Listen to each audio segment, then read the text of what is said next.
Hello, this is Matt from tracyandmatt.co.uk, and here I have the Acer beTouch E200. As I mentioned last week when we looked at the E101, Acer seems to be really churning out some devices at the moment with Acer Liquid, the E100 and the E101 that we looked at last week. This is the E200. So they do seem to be cranking out some devices at the moment, which is pretty cool. We're looking at the E200 here, and here's the handset itself. We're going to look at that in a bit more detail in just a moment. We're going to have a look at what else is in the box first and see what else is included. So first of all, we have the quick start guide, which covers the basics like charging, actually plugging in your headphones, that sort of stuff, installing the battery, those bits and pieces, all the things that you really do need to do first. Your international warranty is also there. We have the Windows synchronization, so you can do your online sync, and we do have a full user manual on CD-ROM. That's a PDF version of the user manual. Then we have a screen protector, which these days I guess is pretty much essential, so that's good that's included. You don't have to go out and sort of buy your own screen protectors. Underneath we have a couple of compartments which we'll just empty so that we can look at the contents, and that's everything there. So first and foremost we have a battery which is 1140 milliamp hours. We then have a UK 3-pin plug and a wall charger, which the two go together to obviously charge the handset, and that has a mini USB style connector. We then have a USB to mini USB sync charge cable. That's a pretty standard item. I'm sure most people have those lying around anyway. And then we have a headset, just take a very quick look at, and that has a mini USB style connector, a length of cable. Then we have an inline microphone with a push button. That's just to answer and hang up your calls. There's no media controls or anything like that on there. Then we actually have the headphones themselves. I'd say they're probably average, if not below average, to be honest with you, which is kind of a shame because we do have that mini USB style connector. So we do have to purchase an adapter if we want to use our own headphones, because there's no 3.5mm headphone connector on the device, which is a bit of a shame. I can understand why manufacturers do that, but I really, if they're going to do that, I would prefer that they give you some half decent headphones, but you know, that's just a comment. So we have a look at the handset itself. This is actually a Windows Mobile 6.5 handset. On the front we have a 3-inch WQVGA display, that's 3-inch diagonal. Below that we have the phone keys, so that's the answer and hang up button if you like, and then a D-pad, up, down, left, right, and there is a tiny little push button in the centre. There is also the loudspeaker on the top, but you'll notice there's no forward-facing camera for video calling or anything like that. On the left-hand side, we have the power button, an up and down volume control, and then a mini USB connector underneath. On the bottom, nothing really to see. There is just a hole for the microphone, and on the right-hand side, again, not an awful lot to see. There is a dedicated camera button and space for a stylus. This time we do have a telescopic stylus, although even when it's open like that, and it isn't exceptionally large, pretty lightweight and thin. But I think really most of the time you can get away without using the stylus anyway. I think most people certainly attempt to use their fingers first and then their stylus if they struggle. On the back we have a 3.2 megapixel camera. It is also focus, but we don't have a flash, nor do we have a mirror for taking your self-portraits. And the back is sort of a fairly matte black finish rather than shiny black. So if you do want to take self-portraits, it's going to be sort of trial and error rather than anything else. Also on the lower half of the bottom, we do have a fairly large loudspeaker grill. So I would hope that it would be fairly loud and fairly clear. To remove the back cover, that comes off like so. Then we have space for our SIM card just here. Battery fits in the compartment like so, that way round.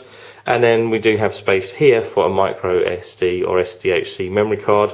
And according to the spec, we do support up to 32 gig SDHC memory cards. So that's also pretty decent.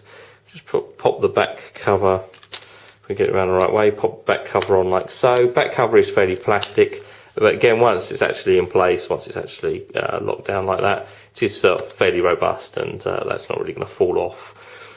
We do also have a sliding mechanism with a numeric keypad underneath, and the mechanism is nice and positive, spring loaded as you come to expect, so it holds in place up and down, and that's a fairly nice fluid mechanism and not too bad at all. So we have the numeric keypad underneath, so it's effectively 12 keys, numeric keypad, and well, they are extremely flat. Obviously they do have to slide underneath the screen mechanism anyway, but they are completely flat. They aren't raised at all. They aren't individualized keys either, so kind of there's sort of 3 keys on each row there, as you can probably see. They are tactile though. They have a nice sort of positive click to them, and you can feel when you've pressed them.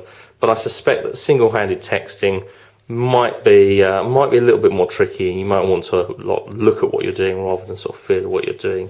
But perhaps you'll probably get used to it, so it's not too bad. So let me just go ahead and power up. And while that's coming on, let me just run down the specification. As I say, this is a Windows Mobile 6.5 handset. Do have a Qualcomm processor running at 528 MHz, 256 meg of RAM and 512 meg of ROM, which is fairly generous. It is quad band for GSM, so in terms of voice calling, you can pretty much use it wherever you take it throughout the world. And we are dual band for HSDPA 3G connectivity. There is actually a screen protector on the front here, which I'm actually struggling to peel off, so for now I'll just actually leave it in place. But that's support that obviously they've put on there for the sake of shipping, and perhaps is making the screen a little bit more reflective than when you actually take that off. But I won't pick away at it too much. We do have Bluetooth 2.1 with EDR support. Mini USB connector on the side is USB 2.0 compliant. Also do have built-in GPS, which supports AGPS as well, so we can use sat-nav applications. Micro SD card, as I mentioned, does support up to 32 gig. 3.2 megapixel camera, does also support video shooting, up to 320 by 240 pixels for video recording. And obviously the numeric keypad and navigation pad, five-way navigation pad if you like. Talk time is listed at 5 hours and standby time up to 400 hours. And dimensions, 110mm from top to bottom, 53.5mm wide and 15.4mm thick. Not ever so heavy, it's 146 grams, which isn't bad for a handset that does have a sort of sliding mechanism. Not bad at all. And as I understand it, we also have built-in Google Maps. Okay, so I actually did stop and restart the recording here, because as with many of the Windows Mobile handsets, the first and one-off startup takes a little time to do. It's about 7 or 8 minutes of installing custom ROM information and all that those sorts of bits and pieces, and then aligning the screen. Don't have to do that every time. It's just literally the first time you actually boot. So we boot to this home screen, which is kind of similar to the E101 that we looked at the other day.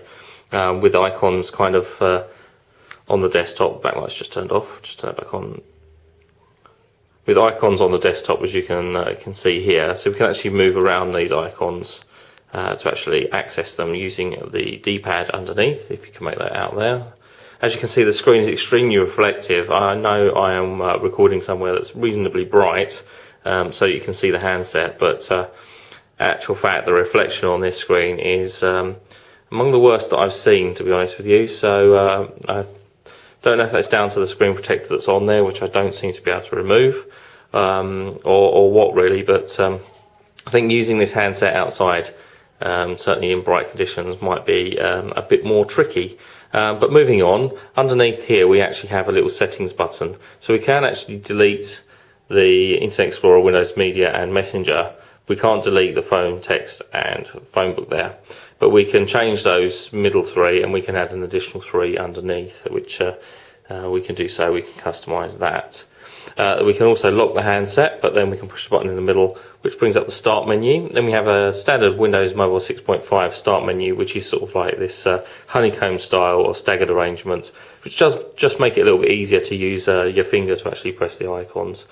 So in here we have things like social networking, marketplace obviously, which is a 6.5 feature, MSN weather, there's File Explorer in there, MSN money, Acer registration for actually registering the handset online. Facebook is pre-installed, which is quite good that that's already on there. Windows Live, Messenger, and so on. All those sorts of bits and pieces you pretty much come to expect from these handsets. We just pop into the phone, and this we have our phone dialer, which the touchscreen itself is pretty sensitive. You don't have to press the screen very hard. It is a resistive screen, so that it works with a stylus, but I'm actually not pressing very hard at all. And it isn't too bad. I mean, there is a certain amount of pressure you have to exert, but let's say it is pretty sensitive. We can push the back button, come back out of there, and when we open the keypad, we can actually just start dialing rather than having to go into the phone dialer itself. So we just start pressing numeric keys once the keypad's open, and it does start actually dialing the numbers, so that's pretty cool. We don't have to worry about using the on-screen if we do that way. In terms of the other features, well, if we go into Start menu, we can actually change the data screen around. We've got a couple of different ways we can do that. In the Settings menu, but we can also go into the Preferences menu, which has just things for connections, phone, sounds, wallpaper, and the N key and what the N key does. We can go to wallpaper, we can change the wallpaper around on the backdrop and everything else, so it's pretty good.